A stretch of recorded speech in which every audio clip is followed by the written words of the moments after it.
안녕하십니까, 황현실입니다. 심우정 검찰총장이 결국 사의를 표명했습니다.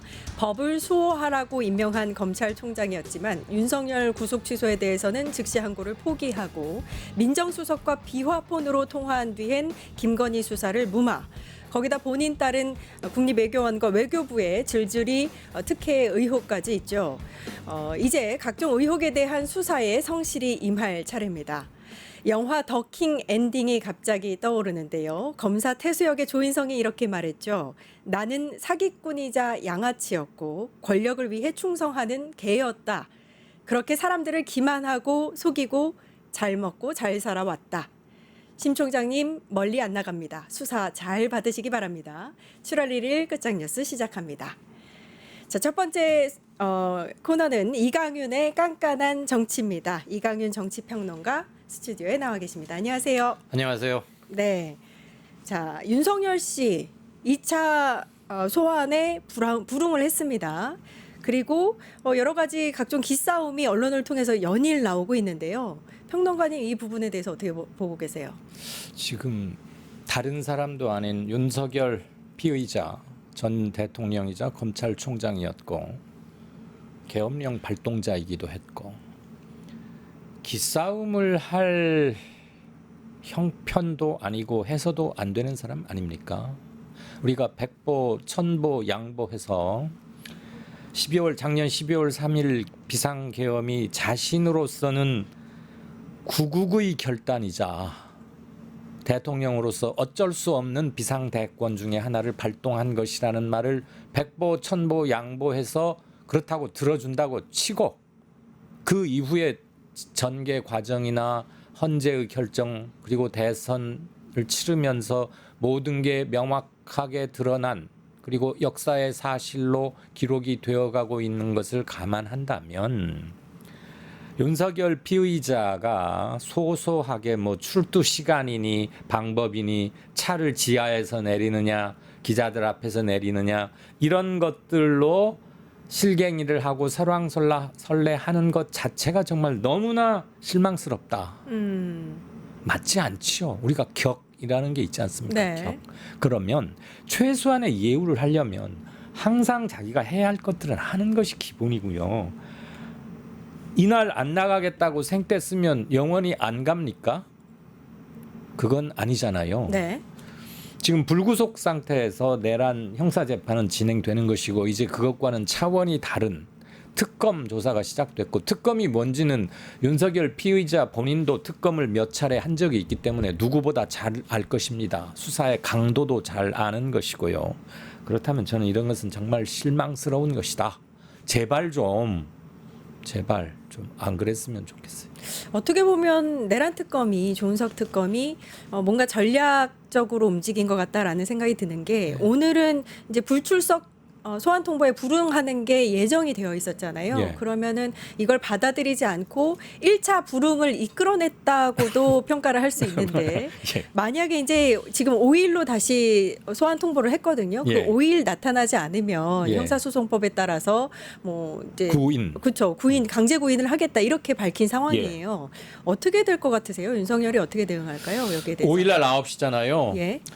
뭐 5일에 대해서 근데 우리가 이걸 앞으로 계속 중계방송 해야 되는지 참 답답은 해요. 네. 항상 소환날 하루 이틀 앞두고 기자들하고 숨바꼭질 나르듯이 스무고개 알아맞히듯이 이래서도 안 되는 거고 사실은 그럴 필요도 없는 거거든요. 그냥 피의자는 조사를 받으면 돼요.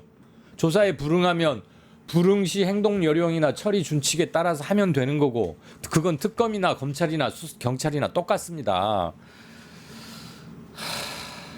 국민적 관심사이니까 어쩔 수 없이 우리가 보도는 하고 논평은 합니다만 저는 5일날 9시 몰라요. 시간 가지고 또 뭐라고 할지까지는 모르겠는데 그거 너무 좀 쫌스러워져요. 우리가 그런 것까지 얘기해야 되면. 근데 그때도 불응하지 않을 가능성이 저는 조금이라도 크다고 봐요. 그러세요? 예. 일반 지난번에 공수처가 부를 때는 자존심상도 안 나갔고 영원히 무시했고 검찰은 가서 그냥 한 번 딱 있다가 아무 말 않고 있다가 끝내버렸잖아요.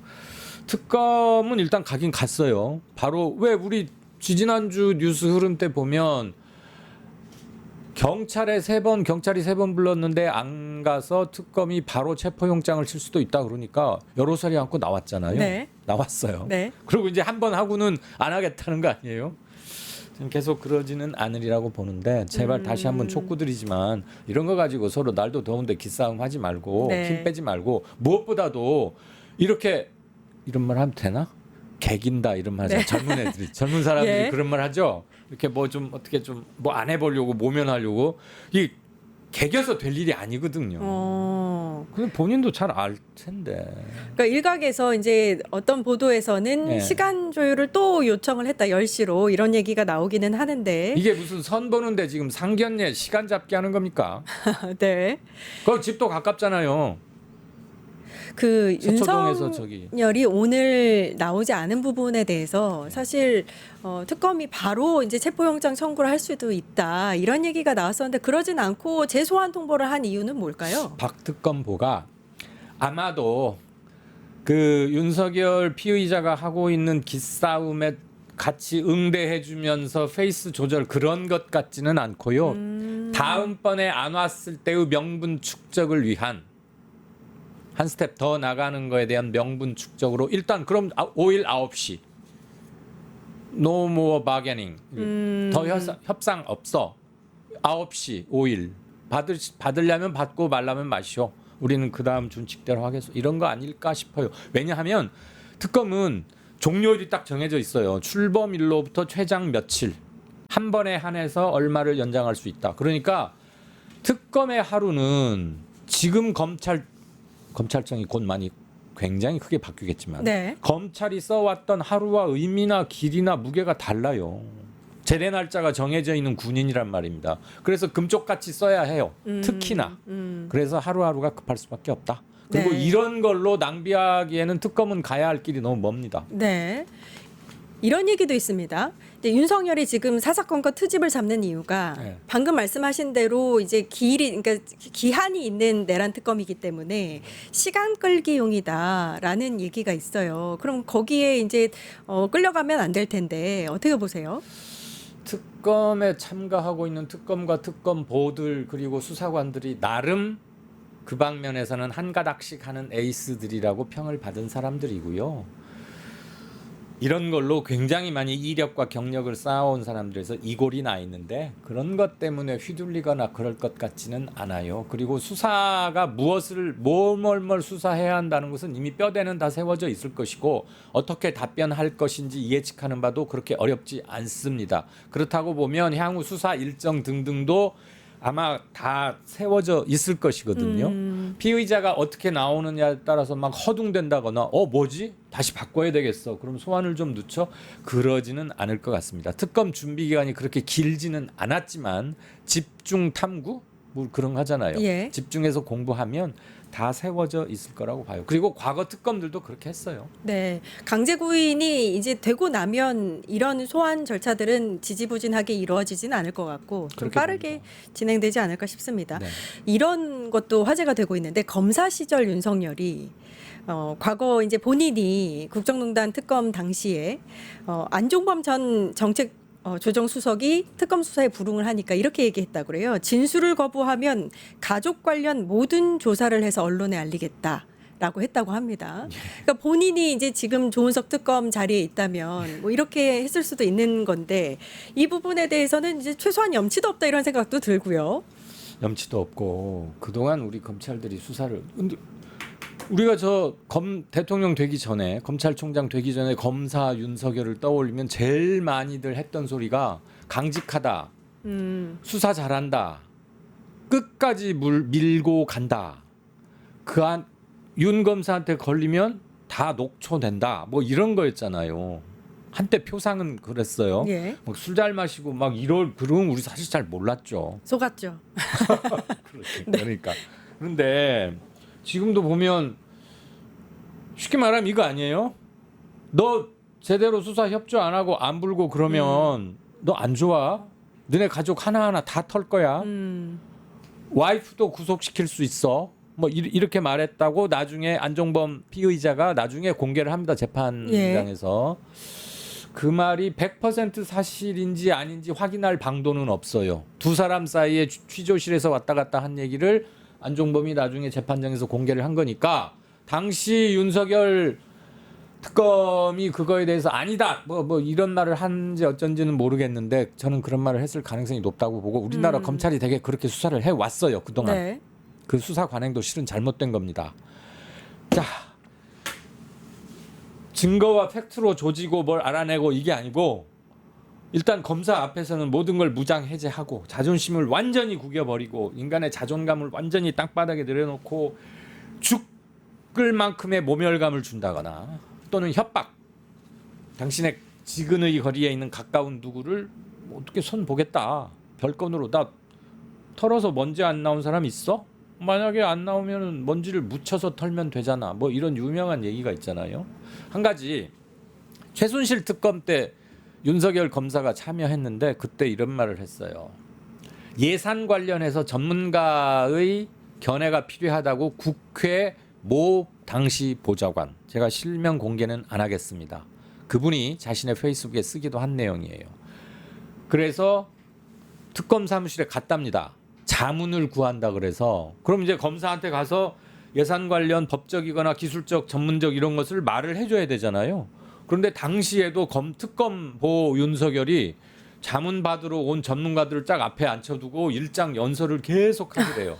이번 검사의 목적은 이재용과 박근혜를 구속시키는 것이다. 네. 결연한 의지는 알겠으나 외부인에게 수사의 목적을 수사 초부에 누구누구를 잡아놓는 것이 이번 특검의 목적이다라고 그렇게 하는 건 잘못된 거죠. 자기들의 수사 밑그림에 어디까지 간다, 성역 없이 간다 이것과 이번 목적은 이재용과 박근혜를 구속시키는 것이다. 그러니 당신들 제대로 알아서 우리한테 필요한 거를 빨리빨리 말하고 불 건 불고 뭐 이거 아니에요? 예. 그건 자기들끼리 특검 내부에서는 할 소리인 거예요.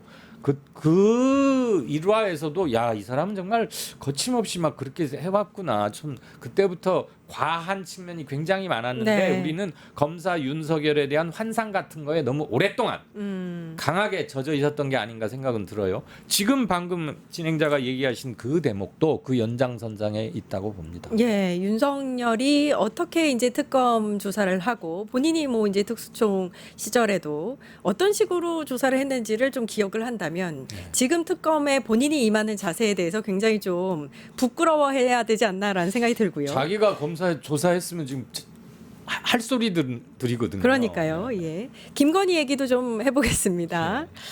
김건희가 서울 아산병원에서 휠체어를 타고 퇴원을 했는데 이제 굉장히 건강한 모습의 이제 사진들이 찍혔다. 이거는 차치하고 서정욱 변호사가 이제 이 측근이잖아요. 예. 계속해서 이제 메시지를 내고 있는데 마치 정말로 아프다.